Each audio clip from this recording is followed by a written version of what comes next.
베트남 삼성 공장 직원 9만 명의 점심시간, 테이블 위엔 아이폰이 질비합니다. 삼성 월급으로 애플 제품 사는 거죠. 개인의 자유라고요? 맞습니다. 근데 이게 모이니까 경영진 귀엔 완전히 다른 소리로 들려요. 이 나라는 우리를 사랑하지 않는다. 17년 33조 원을 쏟아부은 삼성이 지금 인도를 바라보고 있습니다.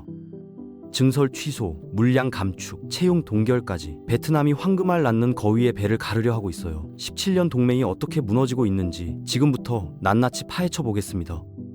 박린성 삼성 공장 조립 라인에서 5년째 일하는 28살 응우여 티란 씨가 있습니다.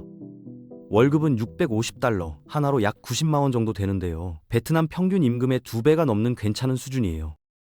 그녀의 주머니 속 스마트폰은 2달치 월급을 꼬박 모아 산 아이폰 15입니다.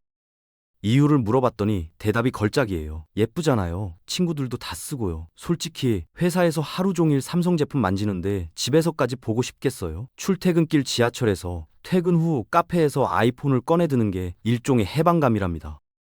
란 씨만 그런 게 아닙니다. 품질관리 팀장인 32살 판 민호엉 씨 책상 위를 한번 보세요. 애플워치에 에어팟, 아이패드까지 애플 삼총사가 떡하니 자리 잡고 있어요. 삼성 제품 품질 검사하는 사람이 정작 본인은 애플 생태계에 푹 빠져 있는 거죠.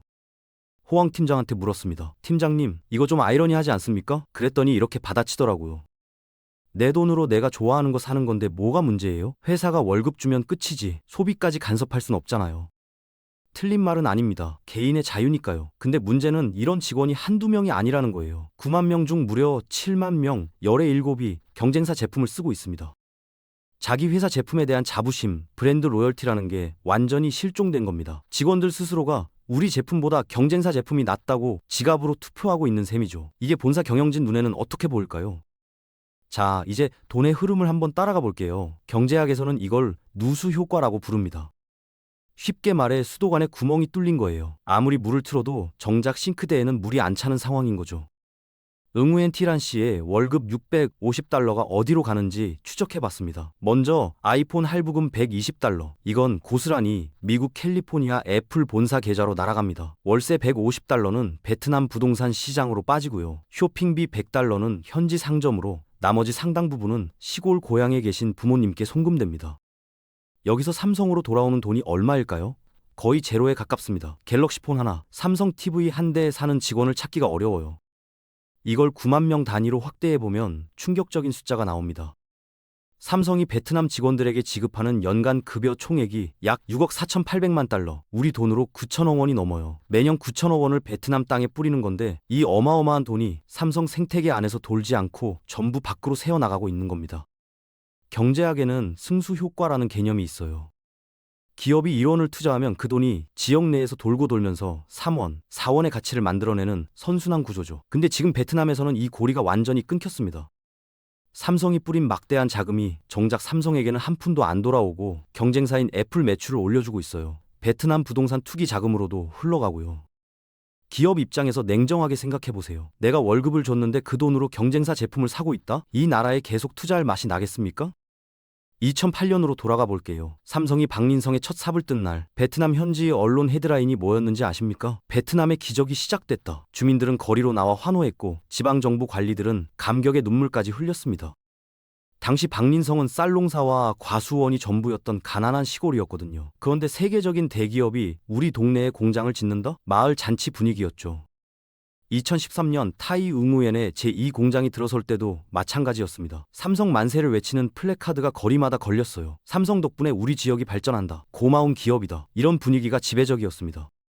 그런데 시간이 지나면서 분위기가 슬슬 바뀌기 시작합니다. 2018년쯤 되니까 삼성의 존재가 그냥 익숙해진 거예요. 공기처럼요. 있으면 당연하고 없으면 안 되는 존재. 감사함은 어느새 사라졌습니다. 2022년이 되자 여론의 톤이 완전히 달라져요. 삼성이 베트남에서 얼마나 벌어가는데 세금을 더 내야 하는 거 아니야? 이런 목소리가 나오기 시작한 겁니다. 고마움은 온데간데 없고 이제는 당연히 더 내놓으라는 요구로 바뀐 거죠. 경제학에 호의의 피로감이라는 개념이 있어요. 처음엔 감사했던 호의가 반복되면 당연한 권리로 느껴지고 나중엔 오히려 왜 더 안 해주냐고 불만을 갖게 되는 심리 현상입니다. 지금 베트남이 딱 그 상태예요. 2024년 현재는 아예 대놓고 외국 기업 특혜 폐지하라, 글로벌 최저한세 도입하라 이런 구호가 나옵니다. 17년 전 눈물 흘리며 감사하던 그 사람들 맞나 싶을 정도로요. 다낭에서 삼성 협력업체를 운영하는 43살 레티하 사장을 만났습니다. 플라스틱 부품을 납품하는 중소기업인데요. 그녀의 표정이 심상치 않았어요. 하 사장이 처음 삼성과 거래를 튼 건 2015년이었습니다. 당시 직원 30명짜리 작은 공장이었는데 삼성 물량 덕분에 매출이 매년 2배씩 뛰었어요. 5년 만에 직원이 300명으로 늘었고 매출은 무려 10배가 됐습니다. 공장도 2번이나 확장 이전했고요. 삼성이 곧 그녀의 인생이었던 거죠. 그런데 2024년 들어서 분위기가 싸해졌습니다. 삼성 구매팀에서 연락이 왔는데 다음 분기 주문량을 15% 줄이겠다는 통보였어요. 이유는 명확히 안 알려줬습니다. 그냥 본사 방침이라고만 했대요. 하 사장이 저한테 이렇게 말하더라고요. 처음엔 일시적인 줄 알았어요. 그런데 다른 협력업체 사장들 만나보니까 다들 똑같은 얘기를 해요. 물량이 줄고 있다고. 한두 군데가 아니라 수십 개 업체가 동시에 같은 경험을 하고 있다는 겁니다. 그녀는 원인을 이렇게 분석했습니다. 베트남 정부가 삼성한테 세금 더 내라, 환경규제 강화한다. 이러니까 삼성이 슬슬 빠지려는 거 아니에요? 우리 같은 협력업체는 그 여파를 제일 먼저 맞는 거고요. 요즘 하 사장은 새벽마다 악몽을 꾼다고 했습니다. 꿈에서 삼성이 완전히 철수하고 텅 빈 공장에 직원 300명이 서 있는 장면이 반복된대요. 이 사람들 월급을 내가 어떻게 책임져요? 삼성 물량 없으면 우린 3개월도 못 버텨요. 협력업체의 위기는 곧 삼성의 베트남 축소가 이미 시작됐다는 현장의 증거입니다. 본사 발표 전에 하청업체가 먼저 타격을 받는 법이거든요. 서울 서초구 삼성전자 본사 회의실로 가볼게요. 매달 열리는 글로벌 전략회의에서 베트남 법인 보고서가 올라옵니다. 숫자들이 쭉 나열되어 있는데 임원들 눈에 유독 걸리는 항목이 하나 있어요. 현지 직원 자사 제품 사용률 27%. 열에 3명도 안 된다는 겁니다. 나머지 7명은 경쟁사 제품을 쓰고 있다는 뜻이죠. 회의실 공기가 싸해집니다. 여기서 한번 계산을 해볼게요. 만약 9만 명 직원이 월급의 10%만 딱 $60만 삼성 제품을 샀다고 가정해봅시다. 갤럭시 버즈 하나, 충전기 하나 이 정도요. 그러면 연간 매출이 6,480만 달러, 약 900억 원이 추가로 생깁니다.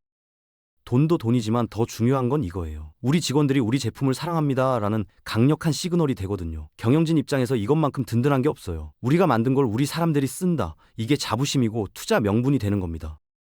근데 현실은 정반대잖아요. 직원 열의 7이 아이폰을 씁니다. 이게 경영진 눈에는 어떻게 보이겠어요? 베트남 시장에는 브랜드 로열티가 없습니다. 직원들조차 우리 제품 안 씁니다. 보고서에 이렇게 적히면 그 다음 결론은 뻔하죠. 그러면 우리가 왜 거기에 계속 투자해야 하죠? 이 질문이 나오는 겁니다. 개인의 자유로운 소비가 9만 개 모이니까 거대한 경고등이 돼버렸어요. 이 나라 사람들은 우리를 사랑하지 않는다는 메시지로 바뀐 거죠. 응우의 티란 씨가 아이폰 살 때는 몰랐을 겁니다. 자기 선택 하나가 회사의 투자 결정에 영향을 미칠 줄은요. 근데 그게 현실입니다. 잠깐 시계를 2008년 이전으로 돌려볼게요. 그때 박린성이 어떤 동네였는지 아십니까? 끝없이 펼쳐진 논밭, 군데군데 과수원, 그리고 낡은 자전거 타고 다니는 농부들. 전형적인 베트남 시골이었습니다. 성 전체 GDP가 30억 달러, 우리 돈으로 4조 원 정도였어요. 젊은이들은 죄다 호치민이나 하노이로 떠났고 남은 건 노인들과 아이들뿐이었죠. 실업률은 8%를 넘나들었습니다. 그런데 삼성이 들어오고 10년 뒤 이 동네가 어떻게 바뀌었는지 보세요. GDP가 300억 달러로 뛰었습니다. 10배예요, 10배. 실업률은 8%에서 2%로 곤두박질 쳤고요. 논밭이 있던 자리에 4차선 고속도로가 뚫렸고 허름한 농가 자리엔 아파트 단지가 들어섰습니다. 오지 통신망이 깔리고 대형 쇼핑몰이 생기고 은행 지점이 우후죽순 늘어났어요. 박린성 지방정부 경제담당관 응우연 반 뚜원 씨가 이렇게 말하더군요. 우리 지역 경제가 12배 성장했습니다. 솔직히 말해서 삼성 아니었으면 불가능했어요. 삼성이 심장이고 우리는 그 피를 받아 살아온 거죠. 삼성은 단순한 공장이 아니었습니다. 경제학에서 말하는 승수 효과의 교과서적 사례였어요. 삼성이 1달러를 투자하면 협력업체에 일감이 생기고 협력업체 직원이 월급 받아 동네 식당에서 밥 먹고 식당 주인이 그 돈으로 시장에서 장 보고 이렇게 돈이 돌고 돌면서 3달러, 4달러의 가치를 만들어냈습니다. 발전소도 삼성 덕에 지어졌고 공항 확장도 삼성 물류 때문에 이뤄졌어요. 베트남 경제의 혈관 곳곳에 삼성의 피가 흐르고 있었던 겁니다. 근데 지금 그 심장이 박동을 멈추려 하고 있어요. 여기서 숫자 하나만 보고 가겠습니다. 2025년 상반기 기준 삼성 베트남 공장 수출액이 280억 달러예요. 베트남 전체 수출의 28%입니다. 이게 무슨 뜻인지 아세요? 베트남이라는 나라가 해외에 파는 물건 10개 중 3개가 삼성 공장에서 나온다는 겁니다. 단일 기업이요. 한 회사가 국가 수출의 3분의 1을 책임지는 기형적인 구조인 거죠. 만약 삼성이 내일 당장 짐 싸서 나가면 어떻게 될까요? 상상만 해도 아찔합니다. 삼성에 부품되는 협력업체가 300개가 넘어요. 이 업체들 줄도산합니다. 거기서 일하는 사람들, 삼성 직원까지 합치면 약 30만 명의 일자리가 한순간에 날아가요. 30만 명이면 웬만한 도시 인구입니다.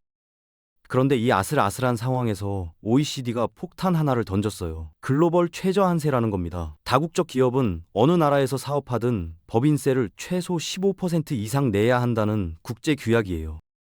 베트남 정부 입장에서는 솔깃한 제안이죠. 지금까지 삼성한테 각종 세금 혜택을 줬는데 이제 그거 거둬들이면 연간 20억 달러 추가 세수가 생긴대요. 3조 원 가까운 돈이 그냥 굴러 들어오는 거예요.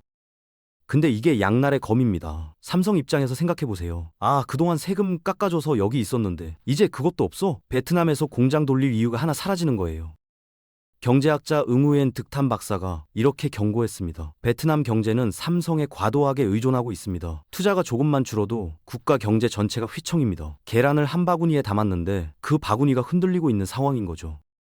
2024년 초 베트남 총리 판민진이 직접 한국행 비행기를 탔습니다. 목적지는 서울 이태원 한남동 이재용 회장 자택이었어요. 국가 수반이 기업 총수 집까지 찾아간 겁니다. 그 자리에서 총리가 뭐라고 했는지 아세요? 회장님, 베트남 투자 환경 확실히 개선하겠습니다. 세금 혜택도 유지하고 행정 절차도 간소화할게요. 믿고 계속 투자해 주십시오. 악수하고 사진 찍고 양국 우호 강조하는 기사가 쏟아졌습니다. 여기까지만 보면 훈훈한 장면이에요. 그런데 불과 4개월 뒤에 무슨 일이 벌어졌는지 아십니까? 베트남 국회에서 글로벌 최저한세 도입 결의안이 통과됩니다. 총리가 약속한 세금 혜택 전부 물거품이 된 거예요. 앞에서는 악수하고 뒤에서는 칼을 꽂은 격이죠. 경제학에서 이걸 근시안적 의사결정이라고 부릅니다. 눈앞에 보이는 20억 달러 세수에 눈이 멀어서 17년간 232억 달러를 투자한 파트너를 밀어내는 거예요. 당장 3조 원 먹으려다 33조 원짜리 황금알 거위를 도살하는 셈입니다.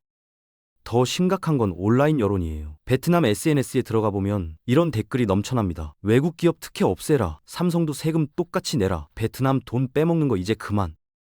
경제학에서 이런 현상을 공유지의 비극이라고 해요. 마을 공동 목초지에서 양치기들이 서로 자기 양만 더 먹이려다 결국 프리씨가 마르는 거죠. 모두가 삼성 혜택은 누리면서 아무도 책임지지 않고 기업의 부담만 지우려 하니까 결국 목초지 자체가 황폐해지는 겁니다.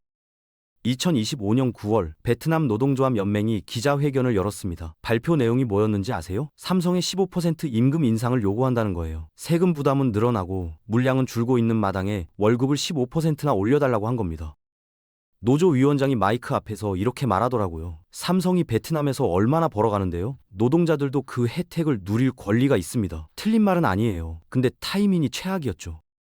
여기서 직원들의 심리를 한번 들여다볼게요. 삼성 공장에서 7년째 일하는 조립공 점반남 씨를 만났는데 이런 말을 하더라고요. 설마 삼성이 진짜 떠나겠어요? 우리 없으면 삼성도 못 버티는 거 아니에요? 이게 전형적인 수혜자의 착각입니다. 근데 숫자를 보면 현실은 다릅니다. 삼성전자 전체 매출에서 베트남 비중이 24%예요. 4분의 1이면 크긴 큰데 없으면 망할 수준은 아니라는 거죠. 삼성은 베트남 없이도 돌아갑니다. 근데 베트남은 삼성 없이 돌아갈 수 있을까요? 이미 삼성의 시선은 인도로 향하고 있습니다. 인도 남부 타밀나두주 정부가 뭘 했는지 아세요? 50억 달러 규모의 파격 인센티브를 들고 삼성 본사에 러브콜을 보냈어요. 세금 감면, 부지 무상 제공, 전용 항만 건설까지. 베트남이 삼성을 밀어내는 동안 인도는 두 팔 벌려 환영하고 있는 겁니다. 증거는 이미 곳곳에서 나타나고 있어요. 베트남 내 신규 라인 증설 계획이 슬그머니 취소됐습니다. 신입 채용도 동결됐고요. 본사 임원들의 베트남 출장 횟수도 눈에 띄게 줄었어요. 삼성이 소리 없이 짐을 싸고 있는 겁니다. 자, 이제부터 가상 시나리오를 하나 그려볼게요. 최악의 경우 2026년이 어떻게 흘러갈지 예측해보는 겁니다. 물론 상상이에요. 근데 현실이 될 가능성이 점점 높아지고 있습니다. 2026년 3월 삼성전자가 공식 보도자료를 냅니다. 베트남 신규 증설 계획 전면 재검토. 언론에서는 재검토라고 썼지만 업계에서는 다 알아요. 사실상 취소라는 걸요. 같은 달 협력업체들의 통보가 갑니다. 다음 분기 주문량 20% 삭감. 레티하 사장의 악몽이 현실이 된 거죠. 6개월이 지난 9월 상황이 더 심각해집니다. RD센터 인력 채용이 전면 중단됐어요. 기존 직원들 성과급도 30% 삭감됐습니다. 박린성 지방정부 세수가 2008년 삼성 진출 이후 처음으로 감소세로 돌아섭니다. 지역 경제에 찬바람이 불기 시작한 거죠.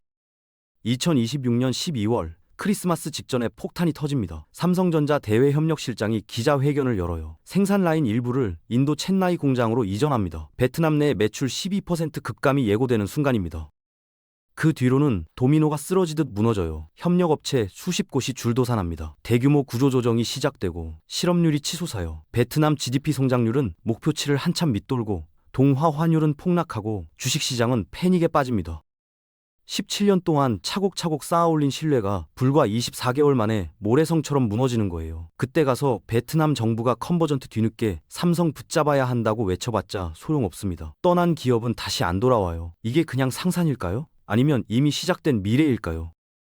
지금 베트남 경제는 겉으로 멀쩡해 보입니다. 하지만 안을 들여다보면 경고등이 곳곳에서 깜빡이고 있어요. 증설 보류, 물량 축소, 채용 동결, 삼성이 소리 없이 떠날 준비를 하고 있다는 신호들입니다. 수혜는 영원하지 않습니다. 감사가 당연함이 되고 당연함이 요구가 되는 순간 신뢰는 무너지기 시작해요. 베트남 직원들, 협력업체들, 그리고 정부까지 모두가 삼성 없으면 내 월급도 없다는 위기의식을 가져야 합니다. 황금알 낳는 거위에 배를 가르기 전에 그 가치를 지키는 선택을 해야 할 때입니다.